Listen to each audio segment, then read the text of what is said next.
이 20부작 대서사는 고려 왕조의 운명을 완전히 뒤바꾼 가장 강렬하고 가장 잔혹했으며 가장 외로웠던 개혁군주 광종의 이야기입니다. 지난 15부 우리는 이자겸의 난으로 절망에 감금되었던 인종이 아내 문정왕후의 지혜와 기직, 그리고 이자겸의 신복 척준경의 배신이라는 극적인 반전을 통해 이자겸을 몰락시키고 왕권을 되찾는 피의 역전극을 목격했습니다. 불타는 고려 왕궁 속에서도 왕실의 운명은 다시 한번 희망을 찾는 듯 했습니다. 하지만 고려의 진정한 평화는 아직 멀리 있었습니다. 이자겸이라는 거대한 외척은 사라졌지만 그를 치면서 비대해진 권력을 휘두르는 또 다른 괴물, 이자겸의 오른팔 척준경이 왕권 위협의 새로운 핵심으로 부상했습니다. 인종은 아버지 광종이 피로 닦아놓은 절대 왕권을 완전히 되찾기 위해 이번에는 측근 세력마저 다시 재편해야 하는 고독한 싸움을 시작해야 했습니다. 그리고 왕실의 혼란과 민생의 고통 속에서 고려 사회는 낡은 시스템을 거부하고 새로운 시대를 꿈꾸는 변화의 바람을 갈망했습니다. 오늘 우리는 그 위대한 변혁의 16번째 막을 열며 이자겸 타도 후에도 여전히 강력한 권력을 휘두르던 척준경을 인종이 어떻게 재차 숙청하여 완벽한 왕권 회복을 이룩했는지, 이자겸의 난 이후 불타버린 수도 개경과 피폐해진 민생 속에서 고려 사회가 직면한 총체적인 혼란과 새로운 개혁 바람의 대두, 그리고 풍수지리설을 내세워 고려의 새로운 이상을 꿈꾸며 서경 천도를 주장했던 개혁가 묘청의 등장 배경과 그 사상적 기반을 스릴과 박진감 넘치게 추적할 것입니다. 혼란 속에서 시작된 고려 역사의 새로운 대결이 지금부터 펼쳐집니다. 이자겸의 난을 극적으로 진압한 국왕. 인종은 오랜 기간 외척 세력에게 빼앗겼던 왕권을 되찾았습니다. 그의 통치 초기를 지배했던 어머니 왕실.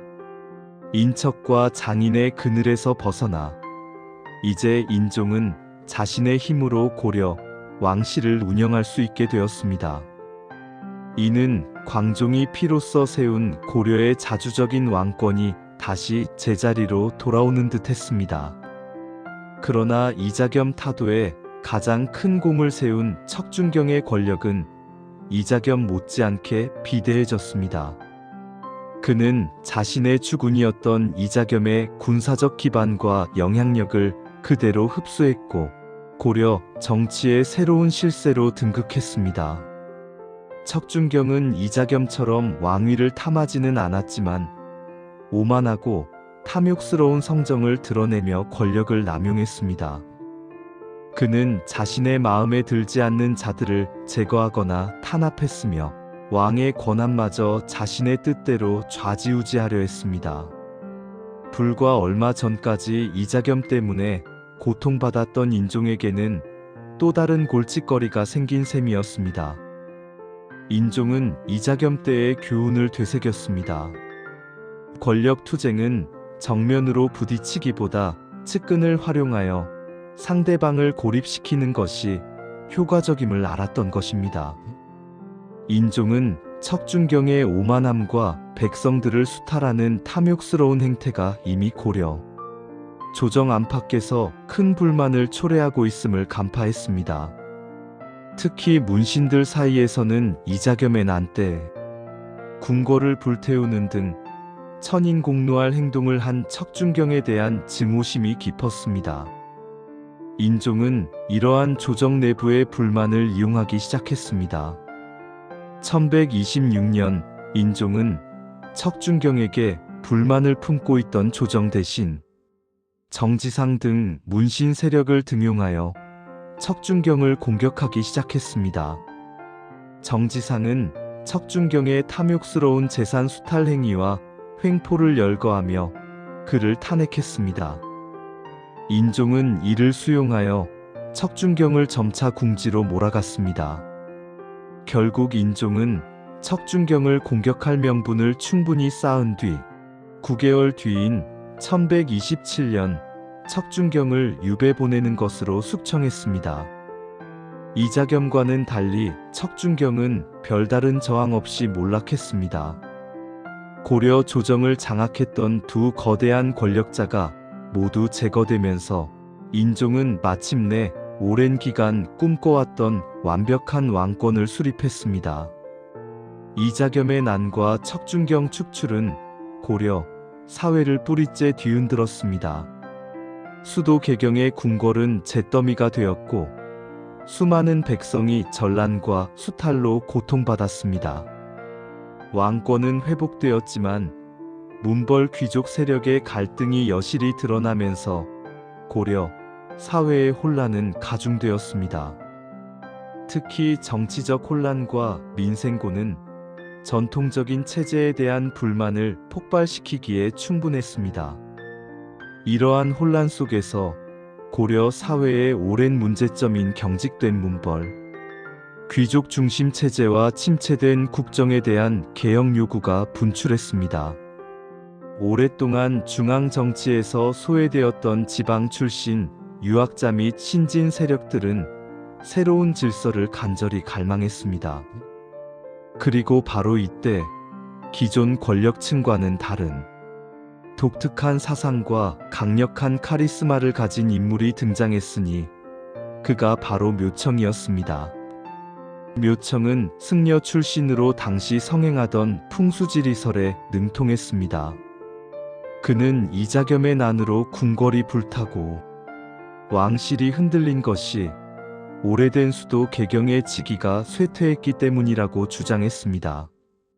개경은 이미 쇠락했고 새로운 수도로 옮겨야 고려의 국운이 다시 융성할 수 있다고 역설했습니다. 묘청이 제시한 새로운 수도는 바로 고구려의 옛 수도이자 현재 서경, 현 평양이었습니다. 그는 서경이 명당이며 이곳으로 천도해야만 금나라를 정벌하고 고구려의 영광을 재현할 수 있다고 인종을 설득했습니다. 묘청은 단순히 천도를 주장하는 것을 넘어 유교 중심의 문치주의 체제를 비판하고 불교와 풍수지리 등 고려 고유의 전통 사상을 바탕으로 새로운 정치 질서를 구축하려 했습니다.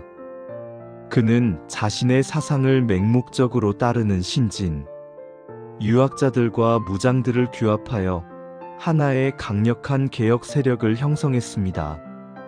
광종의 시대 이후 오랜 기간 침체되었던 고구려 계승의식을 고취하며 낡은 기득권 세력을 흔들려는 새로운 움직임이 본격적으로 시작된 것입니다.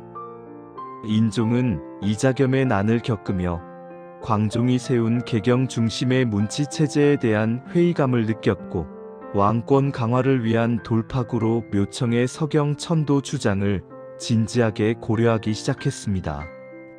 그러나 개경을 기반으로 하는 수많은 문벌 귀족 세력들은 묘청의 파격적인 주장을 경계했습니다. 특히 유학자 김부식을 중심으로 한 기득권 세력은 서경 천도에 결사적으로 반대하며 고려 조정은 새로운 갈등의 소용돌이에 휘말리기 시작했습니다.